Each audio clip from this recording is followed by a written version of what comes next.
नमस्कार बच्चों, इस वीडियो में हम लोग आपके पाठ 10 आज्ञा का पालन पाठ के शेष भाग को पढ़ रहे हैं।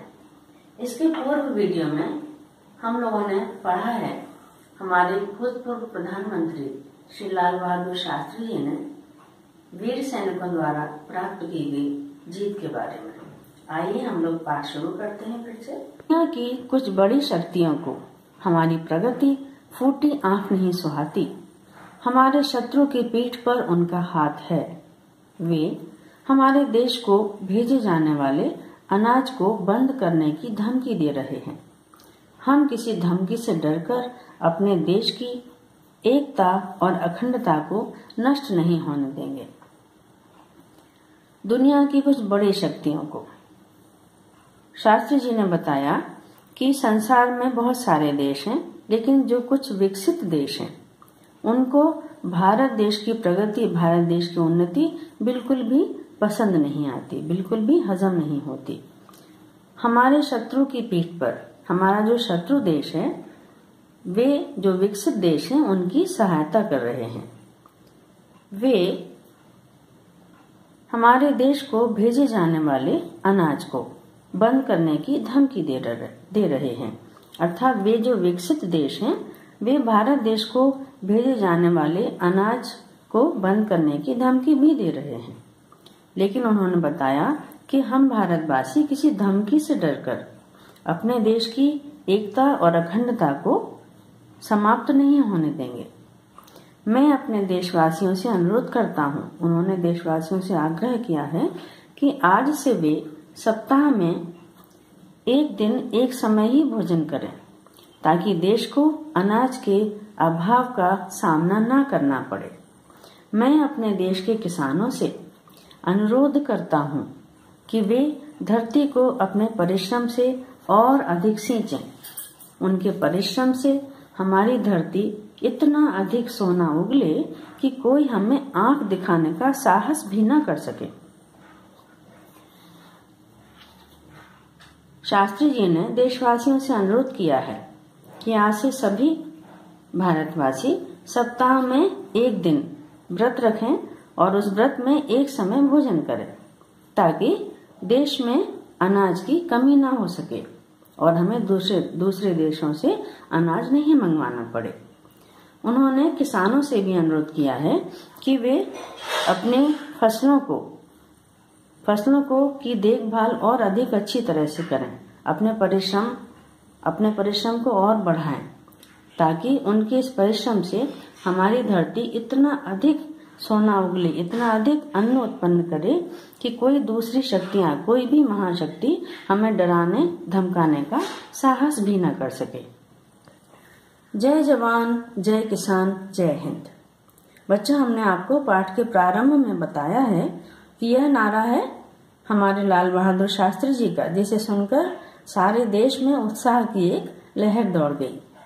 जय जवान अर्थात हमारे वीर सैनिकों की जय हो, जो सीमा पर अडिग खड़े रहकर हम सब भारतीयों की रक्षा करते हैं। जय किसान, किसान की हमेशा जय हो, जो अधिक से अधिक मेहनत करके अन्न उत्पन्न करके भारत देश को समृद्ध बनाता है। जय हिंद और भारत देश की जय हो। सितंबर सन 1965 में भारत पाक युद्ध के दौरान प्रधानमंत्री के ऐसे प्रेरक शब्दों को सुनकर सारे देश में राष्ट्र प्रेम की भावना उत्पन्न हो गई। सेना को देश की जनता से जो प्यार और सम्मान मिला, उससे प्रेरित होकर भारतीय सैनिकों ने शत्रु को धूल चटा दी। जैसे सोना आंच में तपकर कुंदन बनता है, ठीक वैसे ही भारत पाक युद्ध में लाल बहादुर शास्त्री जी का व्यक्तित्व उभरा। सितंबर सन 1965 में भारत और पाकिस्तान का युद्ध हुआ। उस युद्ध के दौरान प्रधानमंत्री ने ऐसे प्रेरक शब्दों को, कौन से? जय जवान, जय किसान, जय हिंद, ऐसे प्रेरक शब्दों को जनता को बताया, अपना नारा दिया उन्होंने। और इस नारे को सुनकर सारे भारत देश में राष्ट्र प्रेम के प्रति, भारत देश के प्रति प्रेम की भावना उत्पन्न हो गई। सेना को देश की जनता से जो प्यार और सम्मान मिला उससे प्रेरित होकर, यानी भारतीय जनता के प्यार से प्रेरित होकर हमारे भारतीय वीर सैनिकों ने शत्रु देश को बुरी तरह से हरा दिया। बच्चों, जैसे सोना आंच में तपकर शुद्ध बनता है, ठीक वैसे ही भारत और पाकिस्तान के युद्ध में लाल बहादुर शास्त्री जी का व्यक्तित्व उभर कर आया कि वे किस तरह के व्यक्ति हैं। हम लोगों ने जाना कि वे एक पूर्ण तरह से सक्षम व्यक्ति हैं। लाल बहादुर शास्त्री का जन्म 2 अक्टूबर सन 1904 ईस्वी में वाराणसी के मुगल सराय नामक स्थान पर एक अत्यंत साधारण कायस्थ परिवार में हुआ था। 1.5 वर्ष की अवस्था में पिता का स्वर्गवास होने पर इनका लालन पोषण नाना के घर पर हुआ। लाल बहादुर शास्त्री का जीवन गरीबी में ही बीता, किंतु गरीबी उनकी आत्मा को कुचल नहीं पाई, अपितु इससे उनका आत्मबल बढ़ा और आत्मनिर्भर होने की प्रेरणा मिली। शास्त्री जी ने स्वावलंबन का पाठ बचपन से ही पढ़ लिया था। वे अपने कपड़े स्वयं धोते तथा अपने जूतों की मरम्मत भी वे स्वयं करते। वे अपने घर से 8 मील दूर अध्ययन हेतु विद्यालय जाते थे। कभी कभी पैसे पास नहीं होने पर विद्यालय के लिए नदी में तैरकर जाते थे। पढ़ने लिखने में वे खूब परिश्रम करते थे। उनके व्यवहार से उनके शिक्षक बहुत प्रसन्न रहते थे। उनके जीवन की अनेक ऐसी घटनाएं हैं जो उनके व्यक्तित्व की गरिमा को व्यक्त करती हैं।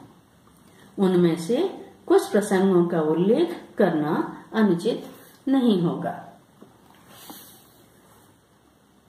लाल बहादुर शास्त्री का जन्म 2 अक्टूबर सन 1904 ईस्वी में वाराणसी के मुगल सराय नामक स्थान पर एक अत्यंत साधारण अर्थात एकदम सामान्य परिवार में हुआ था। बच्चों, 2 अक्टूबर को और किस महान व्यक्ति का जन्म हुआ था? हमारे महात्मा गांधी जी का, है ना। 1.5 वर्ष की अवस्था में, अर्थात जब ये लाल बहादुर शास्त्री जी मात्र 1.5 वर्ष के थे। 1.5 कितना होता है बच्चों? 1.5, 1 और आधा।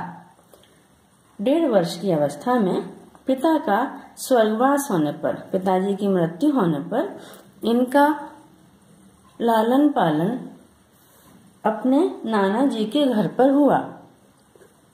उनका जीवन, उनका बचपन बहुत ही गरीबी में बीता, लेकिन गरीबी ने उनकी आत्मा को प्रभावित नहीं किया, बल्कि इस दौरान उनका आत्मबल बहुत अधिक बढ़ गया और उनके अंदर आत्मनिर्भर होने की प्रेरणा मिली उन्हें।